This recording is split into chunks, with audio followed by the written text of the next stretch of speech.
সারাদিন ধরে তাপপ্রবাহ চললেও শনিবার রাতে নেমে আসে ঝড়ের সাথে বৃষ্টি উত্তর দিনাজপুর জেলার কালিয়াগঞ্জে। ঝড় অল্প স্বল্প হলেও কিন্তু বেশ কিছু সময় ধরে চলে বৃষ্টি। ঝড়ের কারণে বেশ কিছু জায়গায় গাছও ভেঙে পড়ে, যাতে কোনো অপ্রীতিকর ঘটনা না ঘটে সেই কারণে বিদ্যুৎ বিচ্ছিন্ন করা হয়। বৃষ্টি কমতে স্থানীয় মানুষেরা গাছ কাটতে নেমে পড়ে, বেশ কিছু জায়গায় জল জমে যায়। ঝড় বৃষ্টি থামতেই পৌর প্রধান রামনিবাস সাহা বিভিন্ন ওয়ার্ডে পরিদর্শনে যান। না, আমি বর্ষার আগে আগে প্রত্যেকবারই ড্রেনগুলো ক্লিয়ার করানো, পরিষ্কার করানোর চেষ্টা করি এবং করিও।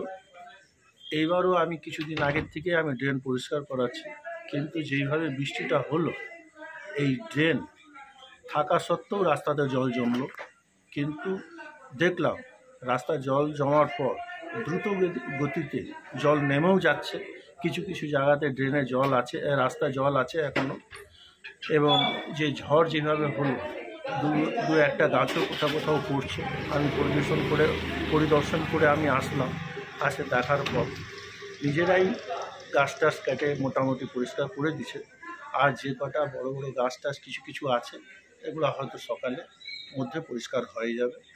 আর বিশেষ বড় ধরনের কোনো ক্ষয়ক্ষতি হয়নি, আমার কাছে এখনও ওই রিপোর্ট আসেনি।